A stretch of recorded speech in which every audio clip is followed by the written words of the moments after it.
Hello, everyone.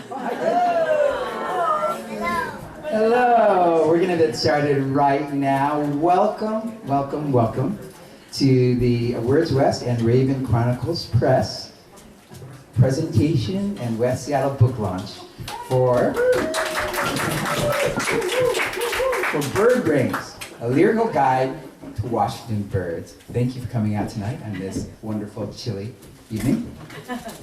My name is Harold Topp, and I'm one of the co-curators of Words West literary series that existed here for about 5 years in CMP Coffee, and now we do occasional pop-up readings as we go along.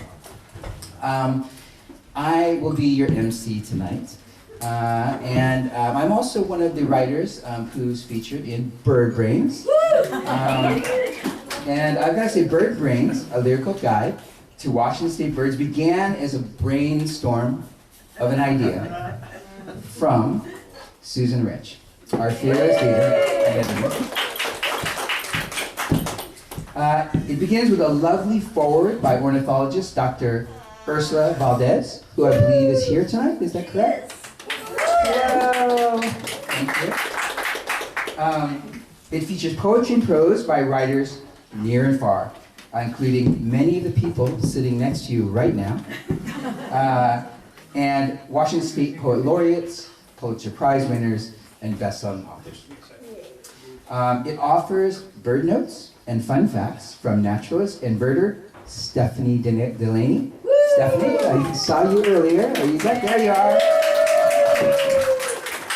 You would not believe, if you read through the bird notes, you'd be astounded by how many fun facts that you get. So definitely make sure you read it. And it also makes the reading of the pieces so much more rich. And we have gorgeous art by Hiroko Seki. So I would say that Birdbrains is like a Peterson's field guide for the spirits of the birds and those who are inspired by them. Perhaps better than any book I've encountered, it helps encapsulate not just the physical facts about birds, but the feelings of wonder and awe that we feel when we walk silently along the beach, in the forest, or in the marshland and witness a bird perched on a branch or pecking at a tree trunk or soaring through the sky. So first of all, I'd like to give a couple of thanks to folks that are here.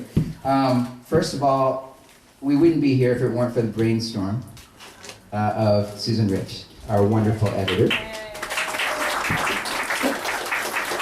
Susan understands that getting writers to submit beautiful writing on time is sometimes more difficult than identifying an unknown bird call.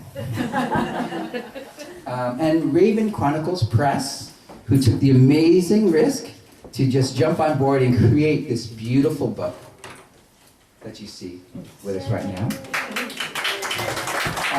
And Raven Chronicles would like to acknowledge that the program is partially supported by a Centering Arts and Racial Equity grant from the Seattle Office of Arts and Culture, as well as an Arts Sustained Support grant from For Culture with funding from the King County Lodging Tax and Doors Open funding.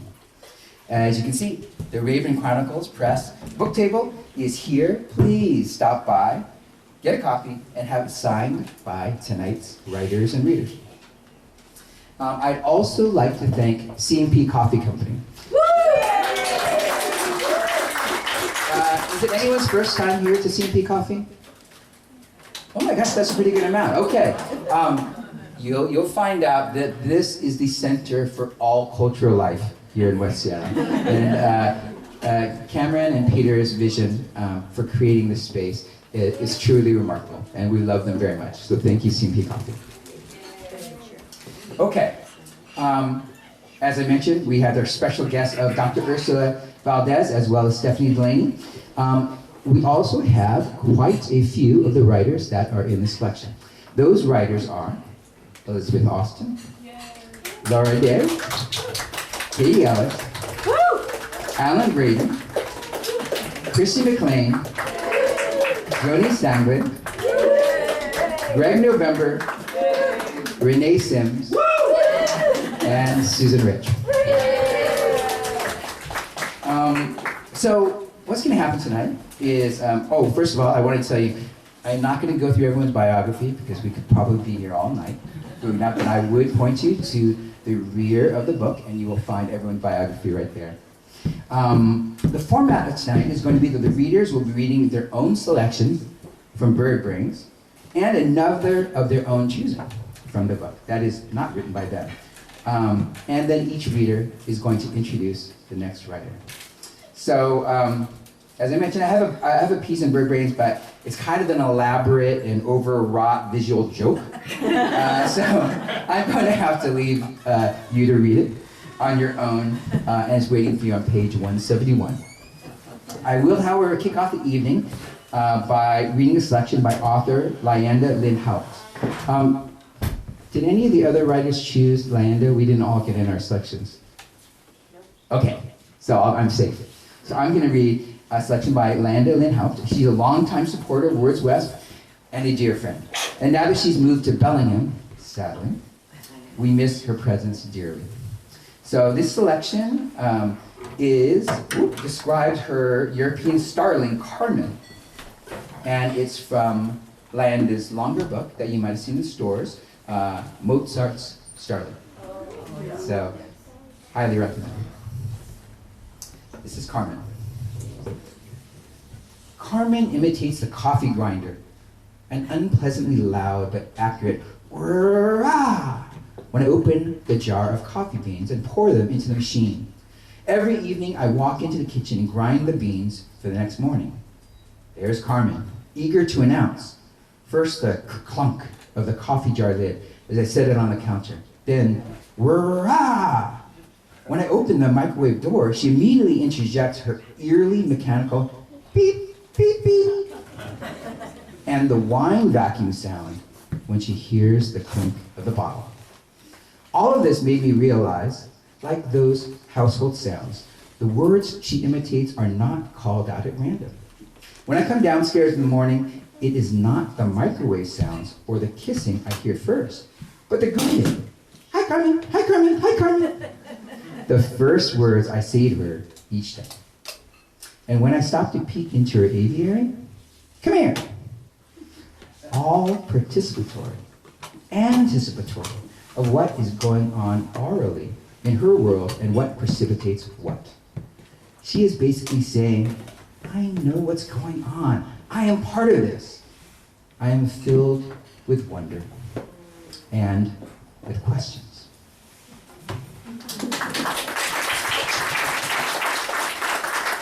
So that was Lyanda Lynn Howells. And I am going to introduce my dear friend, Elizabeth Austen, who is a former Washington State Poet Laureate, as well as the host, a former host of KUOW's Poetry Corner. Elizabeth.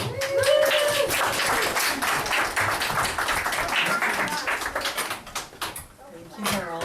What a marvelous turnout. Oh my goodness. It's really good to be here, good to be in this company. And I'm going to start us off by reading a poem by Elizabeth Bradfield. Can you hear me okay? Not so much. A little bit louder? How's that? Mic needs to go your face. How's that? Oh, that's definitely better. Okay, great. So I'm going to read a poem by Elizabeth Bradfield. This is called Glint. And I will just tell you that there is so much information about the rhinoceros auklet packed into this poem. I am in awe of where it goes. Oh, but I'm also going to use my glasses. It's called Glint. Gray day, black pen, dull air. One of those, you know. Flaky shins, eye grit, heart, applaud. I look down. Bit of sparkle on my toenails from when my niece and I painted in July alongside waters linked to you, bird we might see, but didn't that time, and rarely do from shore. Her not yet, me too few. Cousin to another who wafts limequat, which doesn't matter to this poem, but I've wanted to put it in a poem for years because a bird that smells like citrus? It's like how glitter polish doesn't matter, but it does. It does. My toes sparkle despite me. And you, rhino, you have your own wholly unnecessary essential, that spur toothing up from your bill's base, which hooked me, sure, lured me to ask why, and then in seeking, find you diving deep, wing stroking down, and so it's not your decoration, but what you make that thrills me. Under a ball of herring, let silver beads of air rise from your orange gape to create a soft, open fist of light around the fish that then you'll grab and swallow or grab and hold to bring back to burrow. You'll satisfy yourself with a trick of whales, little bird, by work and shine, by glimmering the dark water.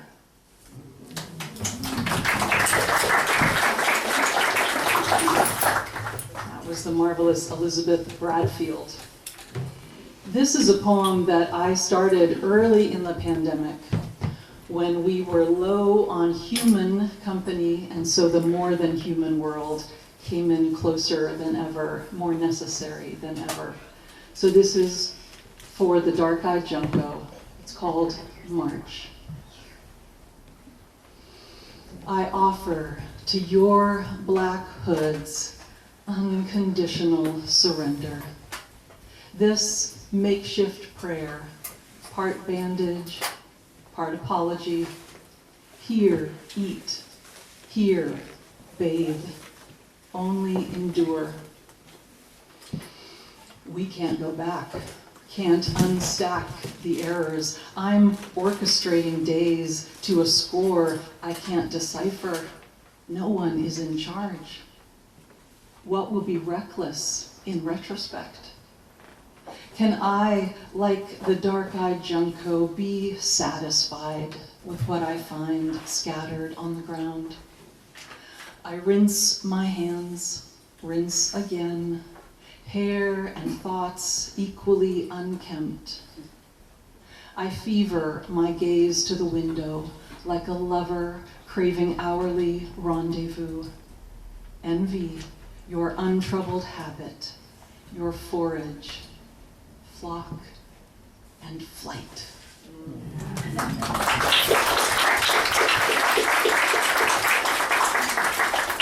Thank you, and now it is my great pleasure to invite Laura Day to come up and read.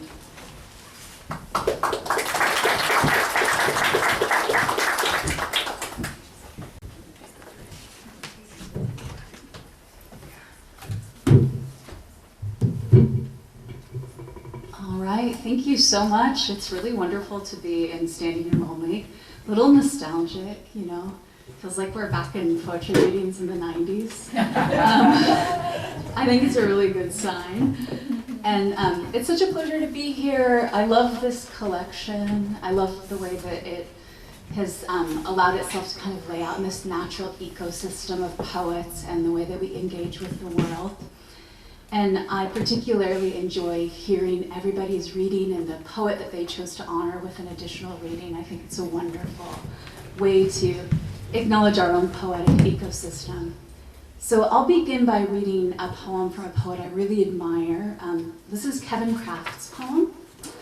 If you are following along, this is on page 165. And this is a poem about Clark's Nutcracker. Mapmaker. Whenever I see a stand of white bark pine, solitary or sturdy, in tight bands, high on an alpine ridge, I think of the seed cache from which it leaped into being, the time it takes a nutcracker to pry open a fresh cone, stash a passel of nuts in loose volcanic earth, yellowing now in yesterday's sunlight like a map in a nutcracker's mind. If most seeds stir site-specific memory, devoured like a winter storm. Still that leaves a handful to stake out bygone claims, saplings sprung on a spindle of needles. Oh, gray distinction flashing, black wings at the tree line, raking the air with brash hurrahs. Come to this clearing, seen or unseen, ward then warden of the creeping pine, or that light that thrives on laps exactly, memory's keeper in a forest of forgetting. And this is Kevin Kraft's Mapmaker on page 165, honoring Clark's Nutcracker. And I'll read my poem now, which is a poem about a bird that I love, and also about my hometown. This is about the common merganser, and in my hometown original language in Shawnee, it's called Sisquipa, which is a good kind of word, a good onomatopoeia for the way that this diver moves so sleekly. And they're very spiky and cool with their little haircuts. This poem is called Mergansers in the Narrow Valley of Merging Rivers. Bees hum in ground nests, but do not swarm in the settlement of soft grasses. Sun pulling a balm from the waxy buds of rose hips. Cottonwood parachutes cloud the ground into a pale mat, where the raging river tows into a wide pavilion of water. Goosegrass paints the salmon nursery a delicate shade, and here at least, in the first joining of waters, are reds of protection under the flooded roots. Even inveterate insomniacs might flip over just once and fall asleep with the corners of their mouths upturned on sheets bought with grocery tickets under the tender and pastoral scent of the last generation's ribbon star quilts. Bright orange life jackets hang on the tree limbs for anyone's use. Bright orange raft of crowns as the merganser hens hunt the logjam. The Twelco Grange holds an approximate translation for the Lushootseed word for the joining of rivers. The penciled price on the inner corner of a paperback at the thrift shop holds the initials of a best friend from 8th grade. Bridges to the south and east are a milky blue, beautiful in their stodgy authority and bolted lines, like a bone slice under a microscope. At the second joining, merganser heads flash emerald bulbs of density before diving under the velvet table of slough, where willows dip their tips into the water like a young child washing the ends of her braids.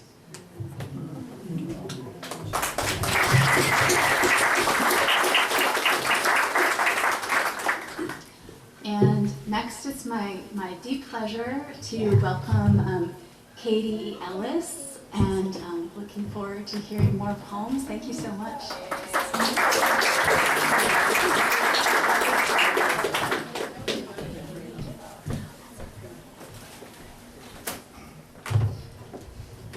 Hey everyone, I'm so happy to be here and see so many faces and be at C&P with all of you.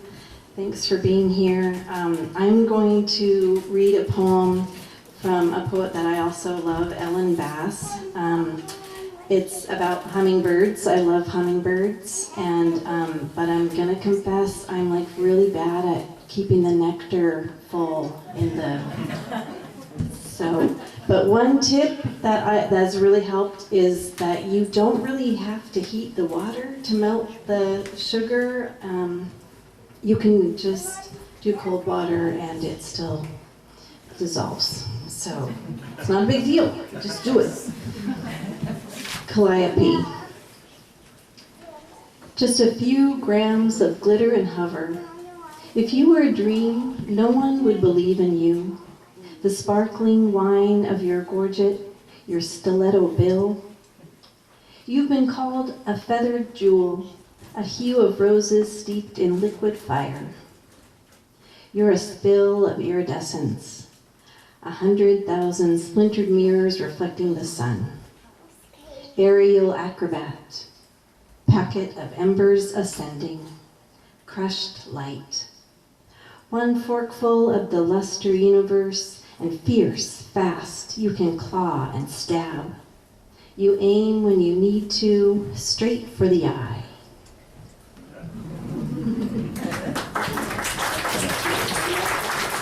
That's a good one. So my bird is the least sandpiper, and I'll just say really quickly that the intriguing tidbit is, I'm just going to share it really quick. The least sandpiper is the smallest shorebird in the world, weighing in at only 1 ounce. Yet they can fly nonstop for 1,800 to 2,500 miles during migration. So that little tiny. To say the least is to say the smallest, is to say that's no twitch of the eye. It's like saying there exists in the world of peeps some greater, faster shoreline speedwalker. To spot the leasts, time-lapse stitchers of the strand, to hear their pin-piped preet, is to count the least among us.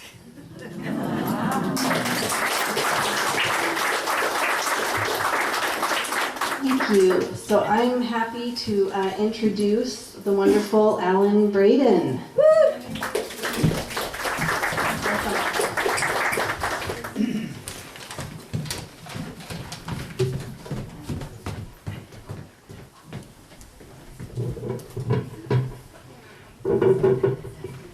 Wondering why everybody's so close to the mic. It says right here, speak close to the mic. That's a hint. So do you ever wonder if a bird burps, does it taste like worms and bugs?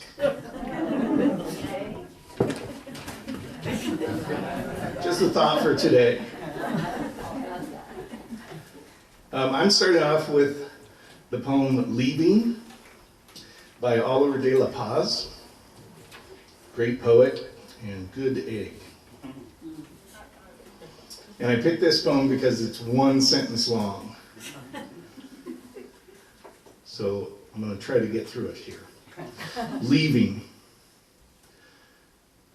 The sheen of the drakes, bright green against the pond's water, reflects up against its throat, so that the green is mirrored there in his slickened breast, the sun twinning the bird, so he is twice iridescent in the rebound of light off water, and he lifts himself, not quite in flight, but alight, patterned and dappled with blue streaks flashing forward beneath his wings, which were once tucked under, but now shook blue and strange, with water parting from his plumage in an arc from his wing beat, pitched so that he rises now, above where his reflection also lingers, framed by the concentric circles of pond splash,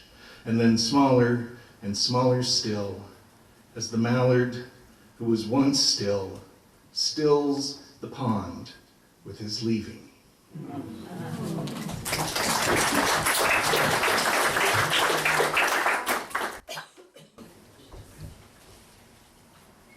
So another fun fact, the French, when they first saw magpie, thought it was saying pie. So that's how it got its name. So this is my poem, Charmed. Some thought they said pie, pie, a caw that ratchets from fence posts, not enough cuss and raucous, if ever the wind delivers a whiff of decay, when they aren't filching kibble or snatching ground nestlings, egg slurpers, vulturous appetite all gussied up in undertaker pallor for formal dining, Carcass dancers. Their black gleams oil spill iridescence, the obsidian of a hearse. Sideways glancers. Their white, the white of bones, pecked clean. Roadkill comforters. A swoon of ants, a trance of flies, have set the table for these gristle wrestlers to hold counsel. We call it a charm. We called that meadow/crime scene the island because Simcoe Creek formed a question mark on 3 sides. Bone pickers, whose pallbearers are you?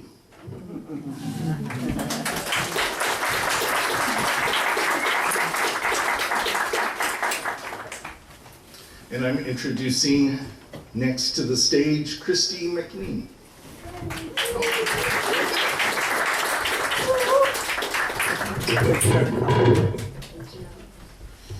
It's great to see a full house. I'm going to be starting with a poem by Jane Wong called After Leaving a Name. I want a life where all I do is eat mussels, to use my body in all its mechanical ripeness, an orange key unlocking pearly brine, all mine. Late August along this rocky shore, and I am walking 2 years after my kind of divorce. Barnacles crushed to porcelain dust underneath. Clams spit a bridge of water across my salt-stunned face. Spigot of self. Oyster catchers don't really eat oysters, I learn. Instead, mussels, limpets. How strange to name something that it's not. Like me, a wife, not. Mussel catcher, limpet lover, black nail polish footed forager. Imagine a name that fits your feverish flash of neon light. The language of birds is untranslatable. But if I could allow myself this shored song, spend each day swallowing minor moons of tidal meat, what would I call myself? How might I speak?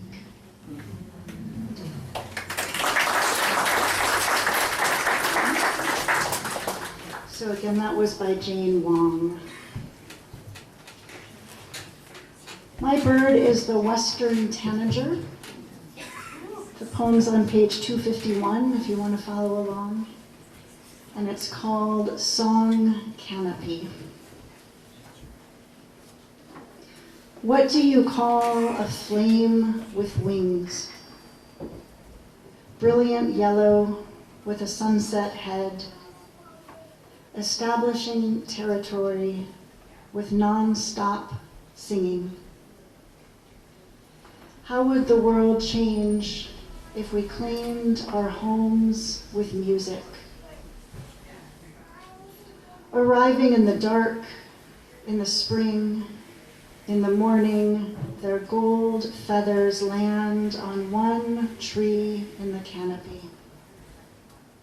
Musical notes, drops of butter, coins falling from the sky.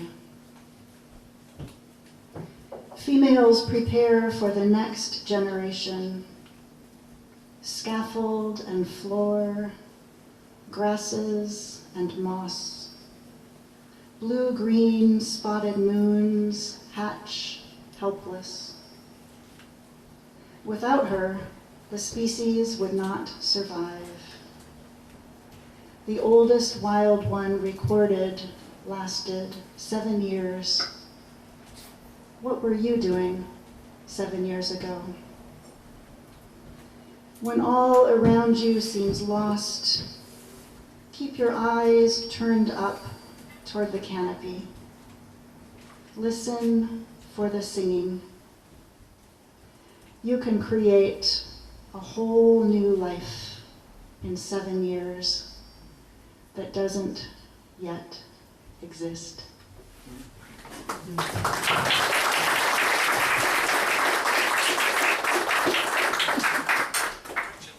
And I am happy to introduce Joannie Stangeland.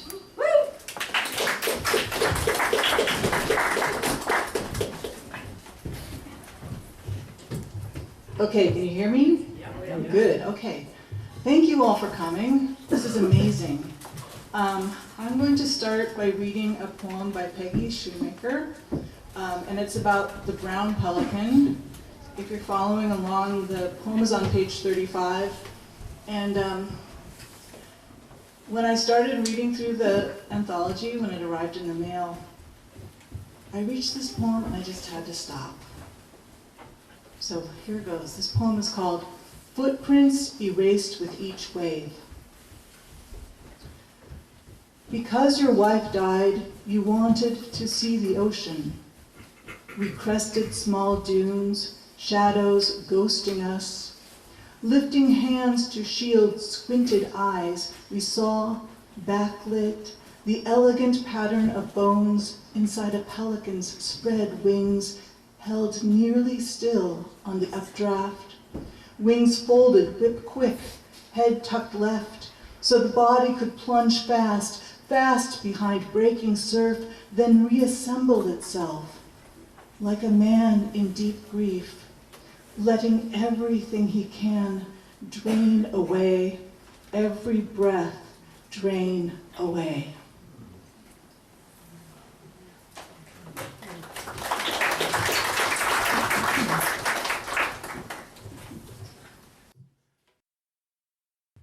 Thank you, Peggy. So next I'm going to read my poem. It's on page 111. It's about the barred owl. Now, the little anecdote in this poem is absolutely true. It contains a little, I will call it a homophone joke. So, and the poem is called, What Do You Wake To? A promise not yet broken, half a dream where your mother is still young. A teen's exuberant woohoo, up later than late in youth and glory. Too precise. On refrain, the round voice flew over city rooms thick with sleeping. When I asked the birders, I heard barred owl, a poet raptor's last lines before dawn, until I matched patterns of language with the patterns of feathers. Trees planted led one owl here, trees cut threatened another.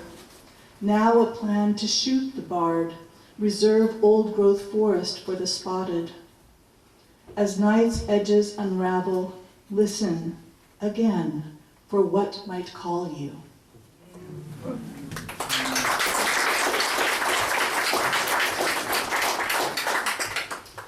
And it's my pleasure to introduce Greg November.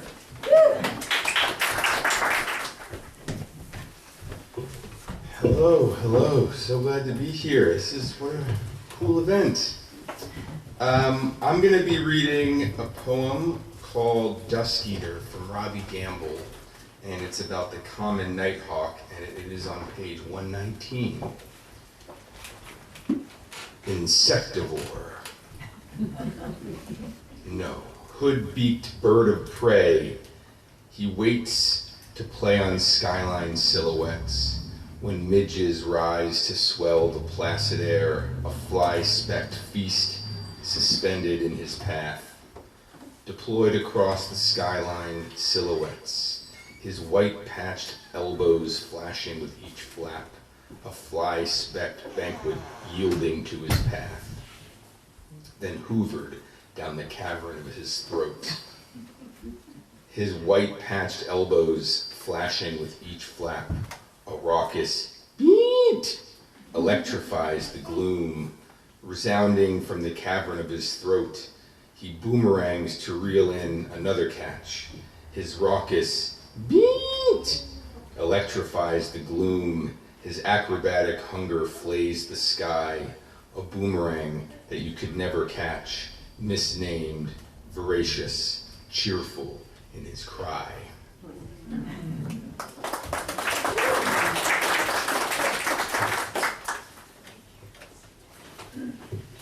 So I think some of you were at the Elliott Bay reading, which I had my kids up on stage with me to help with reading my poem. Unfortunately, their agent informed me they were double booked tonight. And so you just get me. And my piece is on the Merlin. It's called A Nest Becomes a Nest.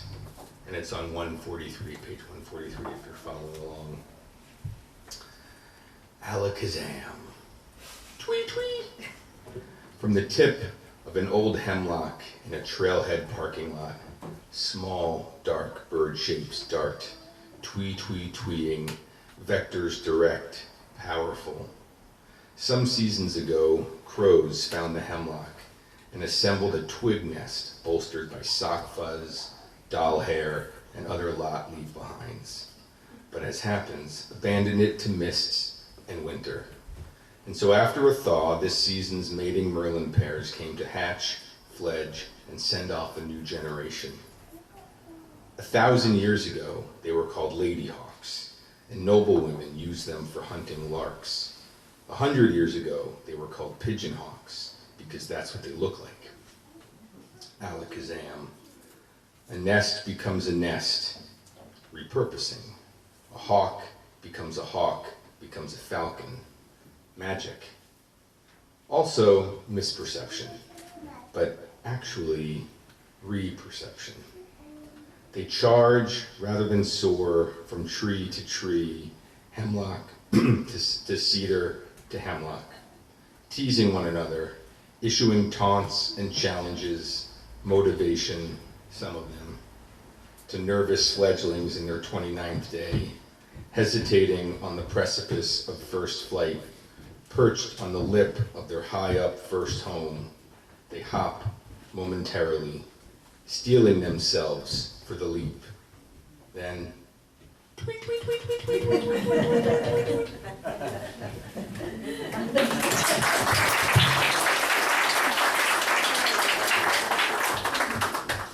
And then I'm pleased to invite up next Renee Sims.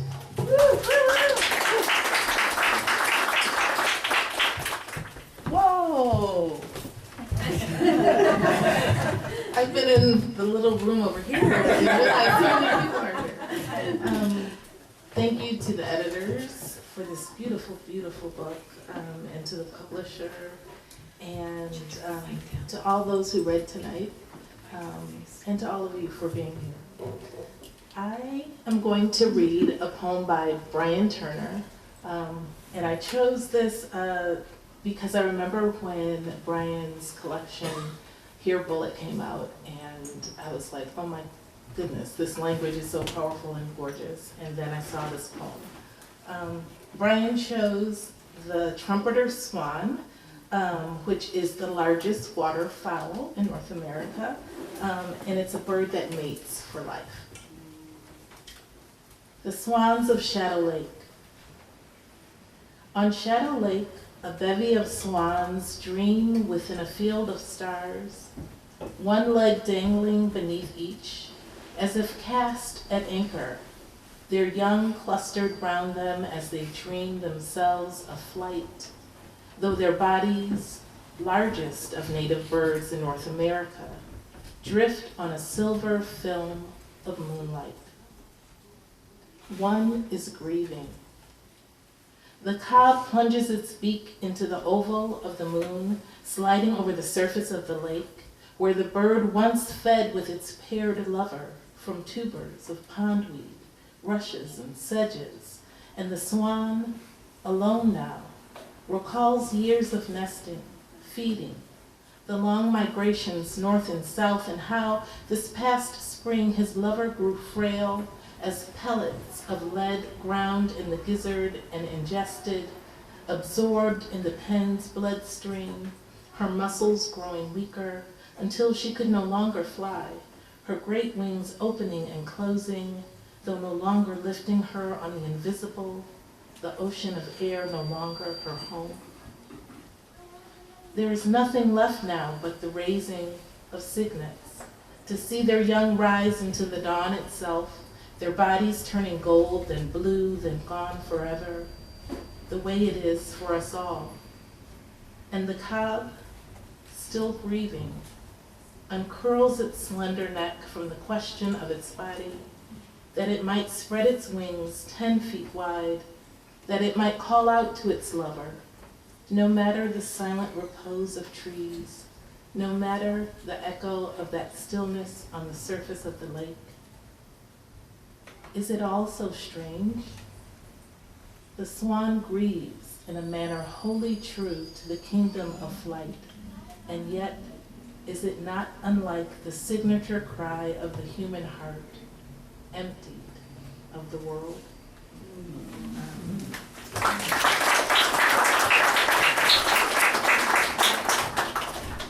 And then this is what I contributed. I chose the snow goose because they hang out in very large flocks of thousands. I thought that was cool. Snow geese almost always migrate. Their spectacular aerial show blots out the skies with thousands of birds, communities of siblings, fathers and mothers, doing what this waterfowl naturally do, embarking en masse from Mexico and the US to feed on Arctic plants and roots, to make goslings, to grow their kin and kind. Behold their rhythmic honk and squawk, marvel at their immense formation and their steady, steady wing beat. Just 10 years ago, the Snow Goose Cookbook kindly urged us to eat our way out of this large and growing species by making goose croquettes in the name of managing Arctic habitats. The bird's gamey tough meat notwithstanding. But I refuse to eat you, beloved, or to complain about your greenish poop that carpets the Skagit Delta. O quintessential sign of the passing of seasons, O regal pilgrim of the open water, never stop multiplying. Your abundant life in the present eco-disaster inspires. Be unwavering, be millions, be our future. When the Earth's very existence is unknown, spread your black-tipped winged plumage like a prayer. Pray for our xenogenesis from destructive inheritance, for yellow offspring with bright eyes, zigzagging towards soft new grass. Thank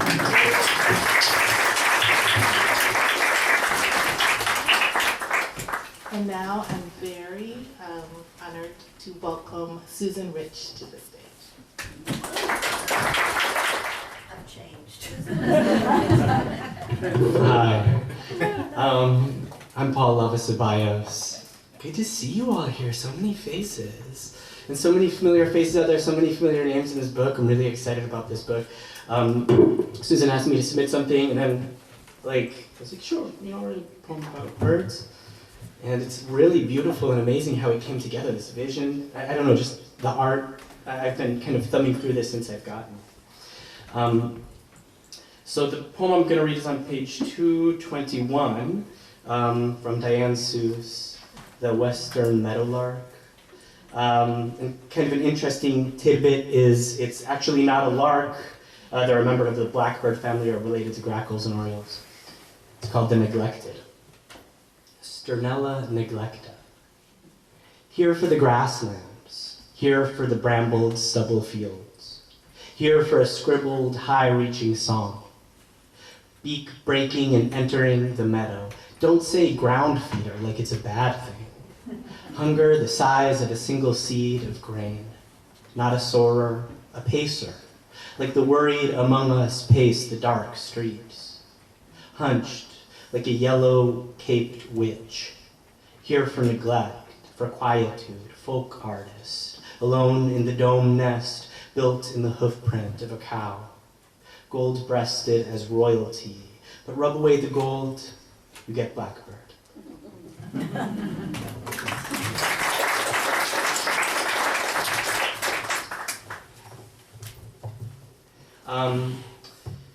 And then I'm going to read mine on page 177, American Dipper, which it's a pretty cool bird to get. I was so excited about this bird and to read about it. I didn't know anything about it, and then I just kind of spent a really long time with this animal, you know, before I wrote about it. So I felt like we built a little relationship. And one of the cool things about it is it's the only aquatic songbird, so it floats, it swims, it dives for roe and algae and stuff. This is called Below the Surface. Is your joy toned down by common threats that stalk you from the prairie's tall grass as each blade gleams in the sun's bright talons? Does walking blue air ease your anxieties? Song inhabits you, as do minor viruses, squamous cell carcinoma, memory loss. What morsel did she feed you last before she stepped past the nest's woven horizon? Today, I wake and must cry out a refrain. I wake and this hard shell breaks inside me. I never knew life was a precious thing to love. I simply survived. I simply loved. Before the note's release is a long breath. I rise and plunge toward algae's glowing row. When water's flowing shush and babble move me, I hold the wild, free sky inside my chest.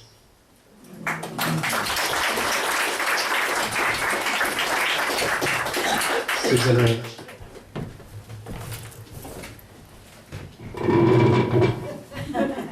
Hi, everybody.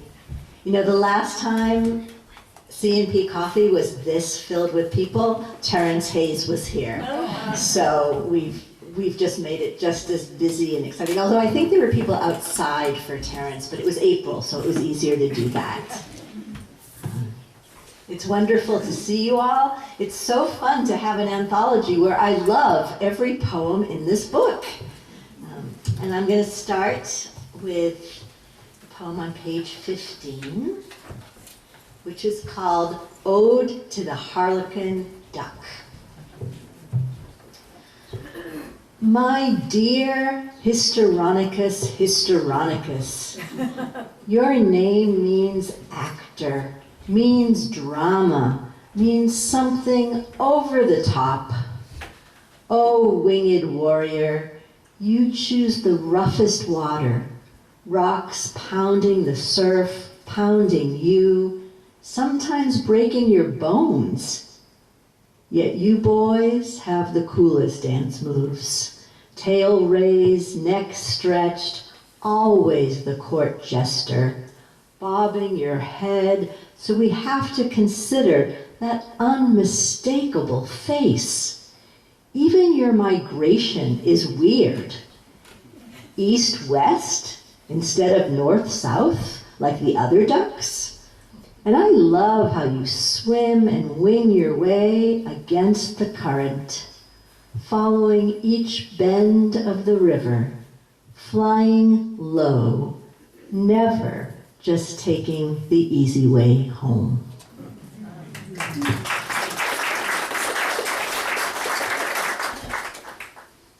It's funny, we had a reading at Elliott Bay in December, and Michelle Bombardier read that poem out, and I just laughed hysterically through the whole thing. I had no idea it was so funny. So now I read my poem, and I'll just say I'm not really good at bird sounds, at imitating their sounds, but I'm going to try. And the first time I read this poem, which is called The Northern Flicker Reconsidered, and I have taken the Northern Flicker as my kind of spirit bird, I read this poem in India on the Ganges River, and I knew nobody had ever heard this bird before because they don't exist there. So I got like really into making the sound, which was completely wrong, so I hope you'll forgive me that it won't sound like I know I'm not really a flicker. The Northern Flicker Reconsidered.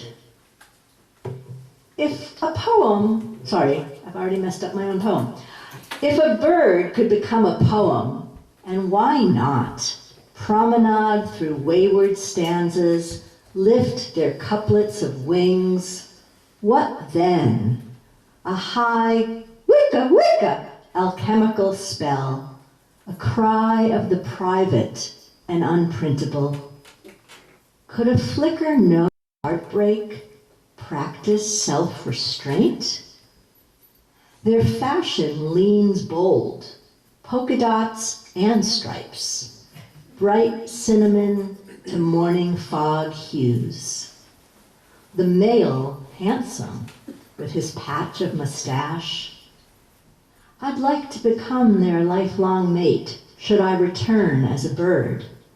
A celebrated shad spirit cotton rump with the longest bird tongue in North America. This ode to plurality, this epic, boundless, and cross-stitched together on the pages of the Northwest sky.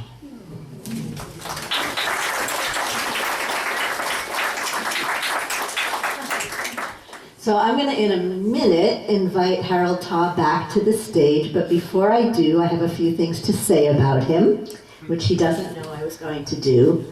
Over 20 years ago, I eavesdropped on Harold Taw in this very cafe. He was sitting pretty much where Joannie Stangeland's sitting now, calling his agent loudly on his cell phone. I was interested to learn he was a fellow writer, and we had both just been awarded GAP grants. A couple of days later, Harold was at my house, helping me convince two bright students not to go to law school. A little while after that, Harold joined me and Elizabeth Austen, who's in the back, at the Alexis Hotel for a reading that was part of the Improbable Places Poetry Tour. Wild times, we read in our pajamas in a suite at the hotel.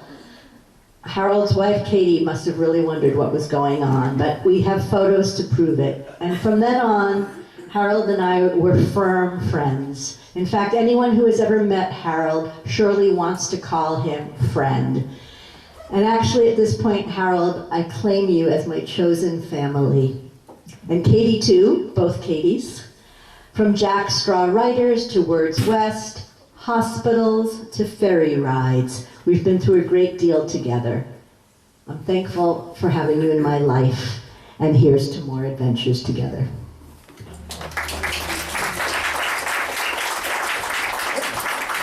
And a small gift that you can open later. Thank you.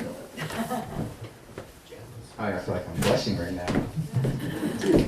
Well, I wanted to thank you all for coming out tonight, especially, well, everyone here to get to participate in this wonderful community and this celebration of birds. So I wanted you to remember that this is called C&P Coffee. They also have beer and wine, so you can go in and partake. Tip your barista, buy books, and get them signed by the writers' president. Thanks very much for coming tonight.